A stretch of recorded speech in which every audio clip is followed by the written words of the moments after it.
Palmolive Soap, your beauty hope, and Luster Cream Shampoo for soft, glamorous dream girl hair bring you Our Miss Brooks, starring Eve Arden.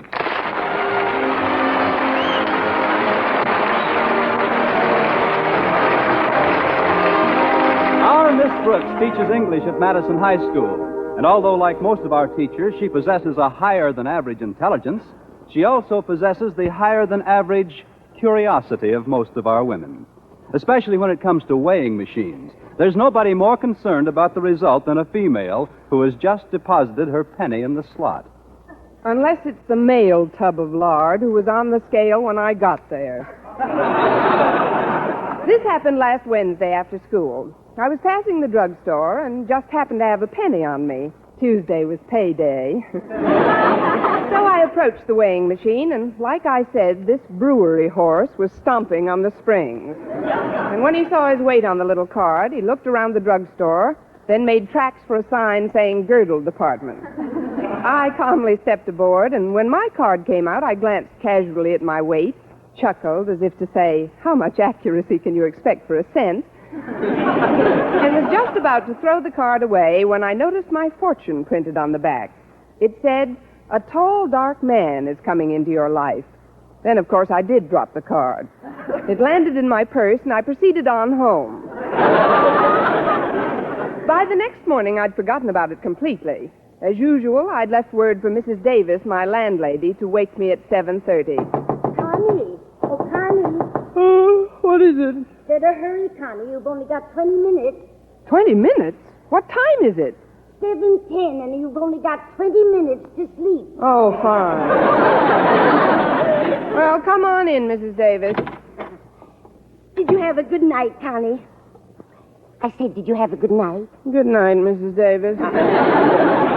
You better get up now, Connie. Here, I've brought you some fruit juice. Go on, Connie. Take a sip. Oh, what kind of juice is this? It's a combination. Pineapple, papaya, and passion fruit. It's a genuine Hawaiian recipe. What do you stir it with, a ukulele? After you drink it, we'll have a nice... Why, Connie, what's that little white card? What little white card? This one here on your night table. Let's see. It says, a tall, dark man is coming into your life. Now, who do you suppose that could be? Well, it's not Sonny Tufts. He's a blonde. Maybe they mean Mr. Philip Boynton. The bashful biologist? No, Mrs. Davis. So far, he's managed to remain in the suburbs of my life. Well, of course, I don't believe in fortunes on cards and crystal gazing and palm reading and all that nonsense. There is, however, a logical and scientific way to arrive at certain conclusions about one's personal destiny. What's that, Mrs. Davis? Tea leaves. Now, you hurry and get dressed, and I'll brew the tea. After breakfast, I'll give you a reading. All right, Mrs. Davis. Oh, just a minute. What is it, Connie? Before I get out of bed, you better take that tall, dark man off my night table.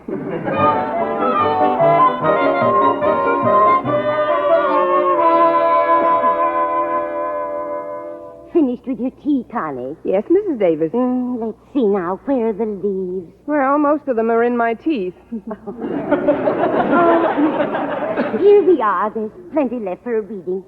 First, we revolve the cup 3 times slowly between our hands, then quickly turn it over onto the saucer. There. Well, what do you know? The weight card was right. What? There he is, right there in the cup. The tall, dark man who's coming into your life. Don't tell me you can't see him. Oh, of course. For a minute, I didn't recognize him with all those tea leaves on. This is an amazing coincidence, Connie. I'd like to get another reading if you don't mind. Oh, not at all, Mrs. Davis. It's always nice to be sure. Well, what do you know about that? I know, he's gone. Left town without even saying goodbye. Connie, be serious. This is an amazing thing I see in this cup. What now, Mrs. Davis? I don't think I should tell you. Why not? Because you're not even married yet. Oh, but I'm a big girl now. I'll have to find out sooner or later. I never would have believed it. 3 of them. 3 tall, dark men? No, Constance. 3 little ones. 3 little dark men? Children. you're going to have 3 children. Well, don't look so shocked, Mrs. Davis. Maybe they're his by a former marriage. No, Connie, they're yours. But how can you keep your job at school if you've got to take care of... Oh, I know. I'll get Mrs. Fletcher. When my niece Bertha had the twins, Mrs. Fletcher took over completely. Oh, now, just a minute, Mrs. Davis. Don't you think Now, it's a little quiet, soon? honey. You can't prepare too soon for this sort of thing. Now, where did I put Mrs. Fletcher's phone number? I better call... I don't want Mrs. Fletcher. I'll take care of my kids myself. Yes, that's the way you want it, Connie.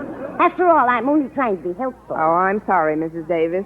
This tea leaf business is pretty fascinating. But I better get ready. Walter Denton's giving me a lift to school again. Oh, is your car in the repair shop, Connie? Yes, it is. What's wrong with it this time? Well, I can't be sure, but I think that Joe, the mechanic, and my car are that way about each other. Every time I try to separate them, the car blows a gasket.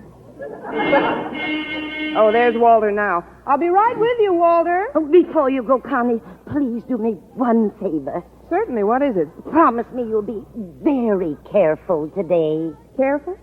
Oh, you mean about my fortune. Mrs. Davis, I give you my word of honor. I'll let you know in plenty of time to call Mrs. Fletcher.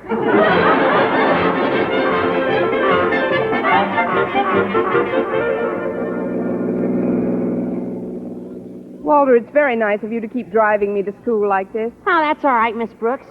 I don't like to take advantage of the fact that because your car is incapacitated and I can jump into the breach now and then, transportation-wise, that is, you can't very well refuse gracefully, but I'm telling you can before I even ask you. That's square enough, isn't it? Square as thing since Clyde McCoy. But being an English teacher, I practically understand you, Walter. Just what kind of advice do you need this morning? Oh, it's a girl. What's a girl? Harriet Conklin. Why, Walter Denton, you've been wearing your glasses again. What about Harriet?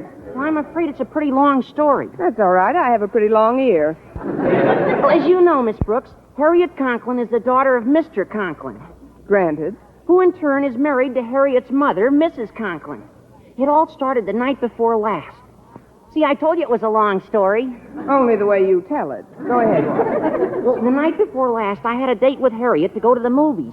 But when I got to her house to pick her up, she acted like I had bubonic plague or something. Did you? I mean, what did she do? Well, she said that she couldn't be bothered with me anymore because a tall, dark man was coming into her life. Her too? Must be an epidemic. Where did she find out about this tall, dark man? Well, that's where her mother comes in. Maybe there's a shorter way to listen to this story. Her mother and Harriet had taken out the Ouija board that afternoon. That's when they found out about this tall guy. Well, after all, Walter, you can't compete with a non-existent rival. That's just the trouble. He's not non-existent. He's not? No, he materialized yesterday. Oh, now, Walter, please. No, it's true, Miss Brooks. Harriet told me all about him when I called yesterday evening, although I wasn't going to after the way she treated me the evening before. But when I did, she told me that this tall, dark French teacher had checked in at their house to give her father his papers before he began teaching French at school today. I know you're telling me something because I can see your lips moving. What is it, Walter? Well, don't you understand, Miss Brooks? It's called an exchange deal. This teacher came over from Paris, France. What did we send them? 2 outfielders and a shortstop? Oh, I don't know about that, but I do know that Harriet sounded like this French teacher was a combination of Maurice Chevrolet and... I know. Maurice Chevrolet and Charles Buick. I was going to say Charles Boyer. That's what I was afraid you were going to say. This teacher must be quite an interesting personality. What's his name? Let's see now. Well, there's an article about him in the school paper. Oh, I know. It's Monet. Jacques Monet. Jacques Monet? Oh, you mean Jacques Monet. Say, that is a romantic-sounding name, all right. I'll bet he's a very nice person. Oh, it's not him I'm worried about. It's Harriet. Since he showed up, she thinks the Ouija board is infallible. The Ouija board? Oh, that's ridiculous. Harriet's much too sensible to... Why, I'm surprised at her. Next thing you know, she'll be having her tea leaves read. 3 children?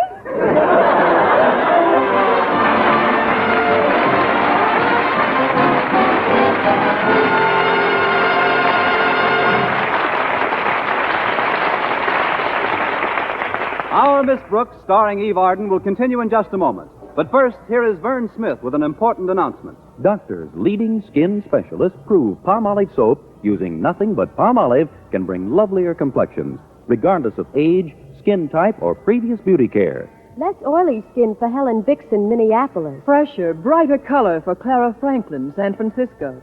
Smoother, younger-looking skin for Rochelle Bruchot, New York City. Yes, 36 doctors, leading skin specialists, advised using Palmolive for 1,285 women, many with complexion problems. Some had dry skin, some oily, some dull and coarse-looking. And using Palmolive alone, nothing else, 2 out of 3 want fresher, brighter skin. Now, here's the plan these doctors advised. Wash your face with Palmolive soap. Massaging for 1 minute with Palmolive soft lather. This cleansing massage brings your skin Palmolive beautifying effect. Rinse. Do this 3 times a day for 14 days. It's that simple. But remember, leading skin specialists prove this plan really works, regardless of age, skin type, or previous beauty care. So try Palmolive soap this way, using nothing but Palmolive, as these doctors advised, for a lovelier complexion. For loveliness all over, use big, thrifty bath-size Palmolive in your tub or shower.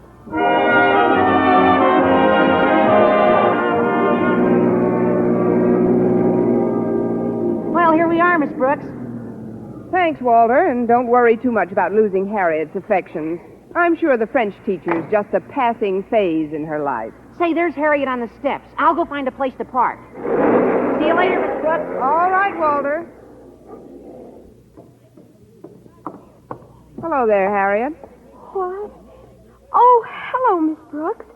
You'll have to forgive me if I seem to be in a reverie. I've heard about your Ouija board. I don't care what anybody says, Miss Brooks. There must be something to it. Imagine the very next day, he came along. It's the first time I've ever seen capital letters in conversation. He must be quite attractive. Attractive isn't the word, Miss Brooks. No? What is the word? Heavenly. Super heavenly. Stratospherically heavenly. Oh, please, Harriet. I'll come up a little if you'll come down a little. Oh, wait till you see him, Miss Brooks.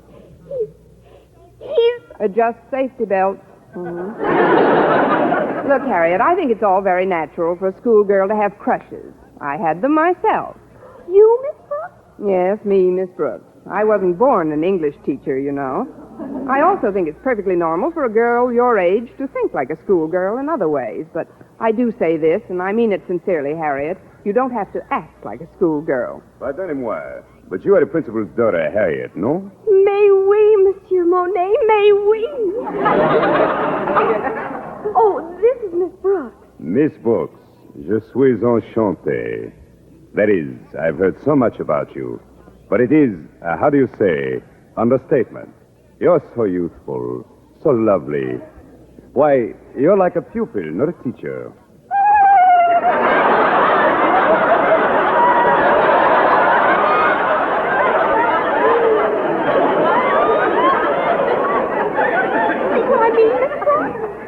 Run along, Harriet. You'll be late for school.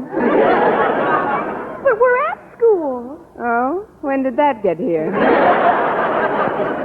Something is wrong. Wrong? Oh, I should say not, Monsieur Monet. It's just that, well, we don't meet such distinguished visitors every day, and, well, they must have given at least 3 outfielders and 2 shortstops for him. Pardon? Oh, it's just a figure of speech. Oh, and a lovely figure you have, too. Oh, this is a doll. Shall we go into the school, Monsieur Monet? Oui, yes. I have to stop at Monsieur Conklin's office. You show me where it is, huh? No? I show you where is it. Yes. And I hope Mr. Boynton sees us together. I'll direct Monsieur Monet to Daddy's office, Miss Brooks. Oh, you won't have time, Harriet. You have to freshen up before your class. Freshen up? But I just stepped out of the shower. Then give yourself a rub down. You'll catch cold. This way, monsieur.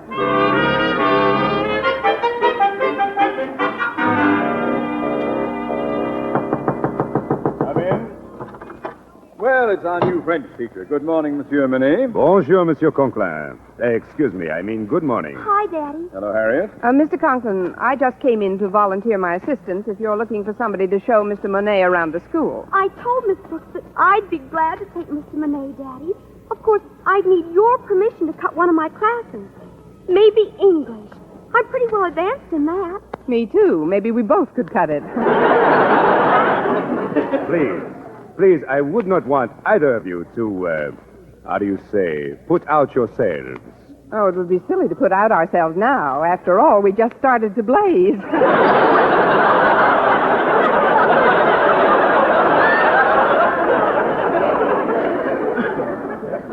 I'm sure I'll be able to show Mr. Monet the rope. But, Daddy, you're too busy. Oh, much too busy, Daddy. I mean... Mr. Conklin, I have a study period coming up in which I don't have want to plenty hear of- any more about it. I'm sure Mr. Monet wouldn't want us to feel that because of him our entire system was disrupted. Oh, certainly not. I can find my own way about the premises. I'm sure that... Well, in that case, come along, Harriet. You're in my first class, you know. Oh, one moment, Miss Brooks. Would you do me the great honor of perhaps having lunch with me? With pleasure. Oh, but I did have a date with Mr. Boynton. I think I'll keep that date, too. Maybe it'll open his eyes a little. I'll see you in the cafeteria, Mr. Monet. But I thought Mr. Monet was going to have lunch with us. Didn't you tell me you were going to invite him to the house, Daddy? Invite him? Well, I suppose so. Thank you just the same, monsieur, but I would rather not leave the school proper during my first day. Ah, an admirable spirit, Monet. If more of our homegrown teachers had it, Madison High School would be a better place in which to learn something. Something like English, for example. Yes. Well, as the little boy in the Fisk ad says, It's time to retire.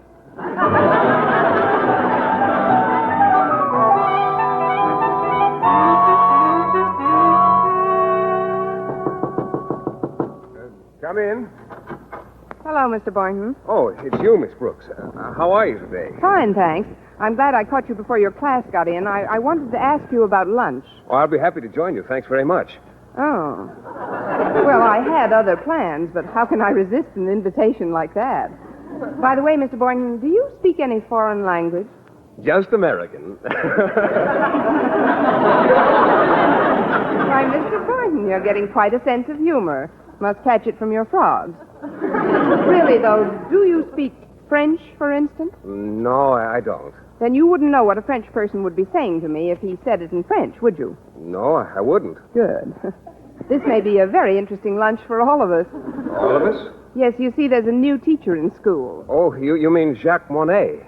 You've met him? Oh, yes. I had to deliver some papers to Mr. Conklin's home yesterday, and he was there. Oh, he's a prince of a chap. We had quite a time together. Be nice to see him again at lunch. Oh, it will. Oh, yes. As a matter of fact, you'll have to apologize to him for me. I'm afraid I'll be a little late. Oh, you will? That's too bad, Mr. Boynton. Why will you be late? Well, it's MacDougal here. You know, my bullfrog. He's got me worried, Miss Brooks. It's his throat. He can't seem to croak above a whisper. Oh, that's too bad. Poor MacDougal. Hi, Mac. He must have gargled.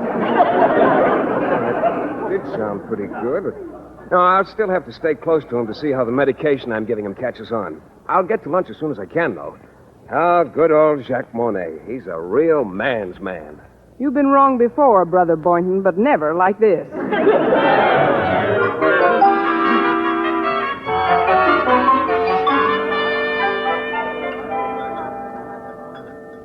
Here's a nice table, Mr. Monet. Let's sit down. Oui. Yes, Miss Brooks. This is certainly a big restaurant. It's a cafeteria, Mr. Monet. Yes. Now then, shall we look at the carte du jour, bill of fare? Bill of fare? Mhm. Oh, you mean menu. They don't have any menus here, Mr. Monet. No? Then how do you select an order? Well, here you don't exactly select an order. You just sort of point and holler. I'll show you in a minute. But first, I'd like to ask a little favor, Mr. Monet. As you know, Mr. Boynton is joining us for lunch. Oh, yes. Yes, fine fellow, Mr. Boynton. A real man's man. On him, it fits. I mean, he is a very nice man, but he's sort of shy. Shy? Mhm. Why should he be shy? He is tall, muscular, with a fine head of hair, good teeth, pleasing manner. What else is new? What I wanted to ask of you is very simple. You see, Mr. Boynton is too bashful to ask you himself, but I'm sure he'd get a tremendous kick. That is, he'd enjoy it if you spoke nothing but French during our lunch. But why? Well, he's trying to learn how to speak your language. He understands it fine, but he's not sure of his pronunciation. He could learn a lot from you about a lot of things. Well, I suppose I could help him. He's coming over now, Mr. Monet.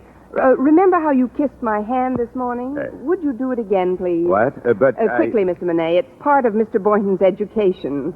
Hurry. Here, my hand. Miss Brooks, I don't like to be, how do you say, gouchy, but you're pushing out one of my feelings.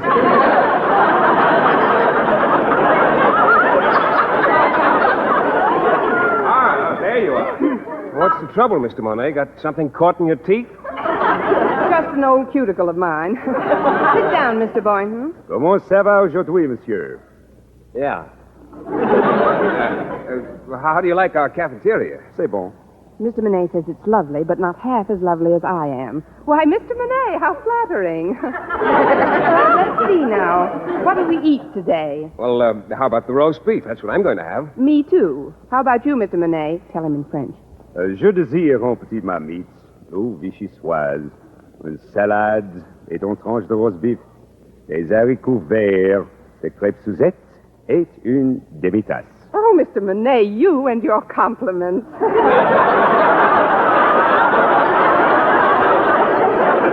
Oh, now stop that and tell Mr. Boynton what you want to eat. But I do not understand. Mr. Monet, quel voulez-vous manger? Mr. Boynton, you little spy, you can speak French. Oh, no, I can't, Miss Brooks. Not really. Those are just a few words I picked up when I was in the Army. The Army? You were stationed in New Orleans, and you know it. But near the French Quarter. Well, let us not delay any longer. I don't suppose they have what I really want for lunch. But maybe, eh? Do they ever have frog's legs? What? Oh, don't say it, Mr. Monet. Well, why not? Frog's legs are delicious to eat. Let's all have them, huh? Me? Eat frog's legs? What?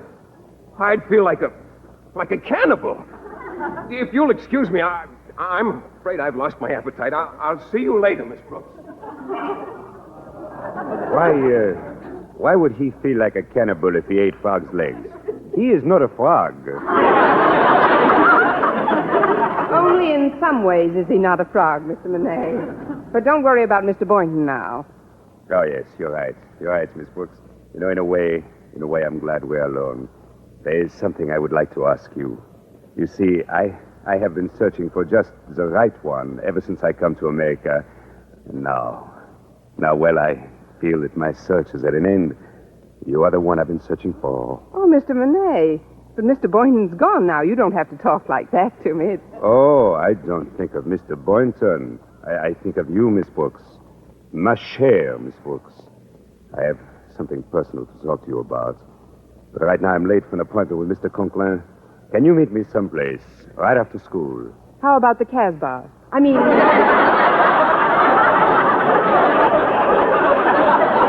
the park. Mr. Fine. Of course, I have several papers to mark, and besides, I have to formulate my plans for tomorrow's class, and there are some other routine affairs I must take care of. Oh, I realize this. How long will it all take? Well, school doesn't let out until 3, and it's a 20-minute walk to the park. Would 3:10 be all right?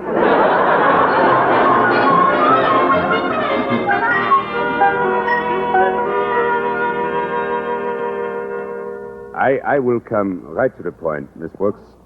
I have met you here in the park to make you what you call proposal. Proposal? But, Mr. Monet, you hardly know me. Oh, I know you well enough for this, Miss Brooks. After talking to many, many women, Mrs. Conklin, little Mrs. Conklin, about Harriet.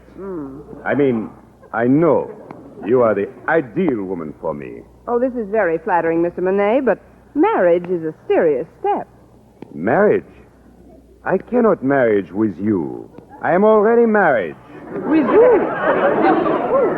Well, with my wife, Helene. She arrives here next week. For you, I have another proposal. Any other proposal is only good for a sock in the nozzle. No, No, you do not understand. I want you to accept a position as tutor for my 3 children. 3 children? Oh, Mrs. Davis will love this. Well, they need very badly coaching in English before they can enter school here. And, well, what do you say, Miss Brooks? Will you help us out? Mr. Monet, may I ask you one question? Of course. What is it? Among your children, is there a tall, dark one in the crowd?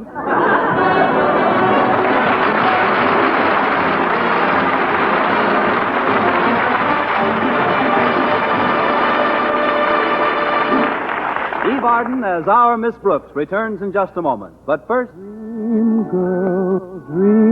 girl, beautiful luster cream girl. Tonight, show him how much lovelier your hair can look after a Luster Cream shampoo.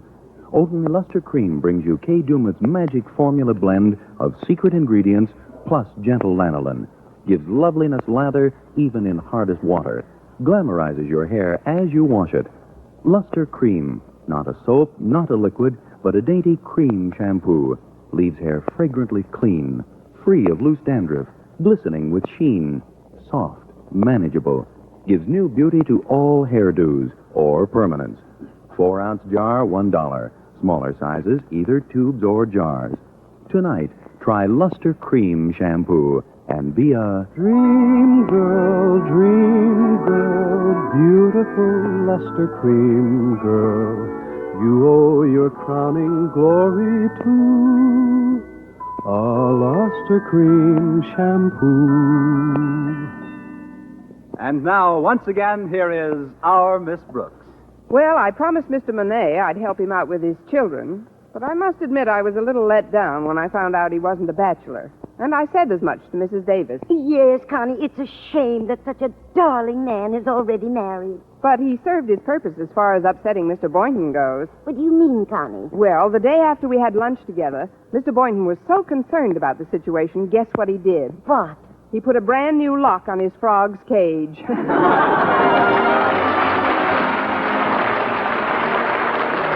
Next week, tune in to another Our Miss Brooks show brought to you by Palmolive Soap, your beauty hope, and Luster Cream Shampoo for soft, glamorous dream girl hair. Our Miss Brooks, starring Eve Arden, is produced by Larry Burns, written and directed by Al Lewis, with music by Wilbur Hatch. Mr. Boynton is played by Jeff Chandler, Mr. Conklin by Gail Gordon. Others in tonight's cast were Jane Morgan, Dick Crenna, Gloria McMillan, and Gerald Moore.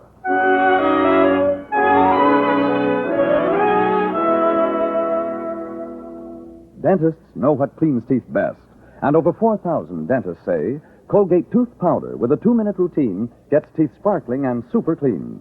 So to remove dull film and get your teeth shining clean, just brush teeth 2 minutes morning and night with Colgate tooth powder. Brush inside, outside, and biting surfaces. Always brush away from the gums. See how this gets teeth naturally bright. It removes dull film that improper brushing misses. And Colgate tooth powder also sweetens your breath. Try it. Buy Colgate tooth powder today.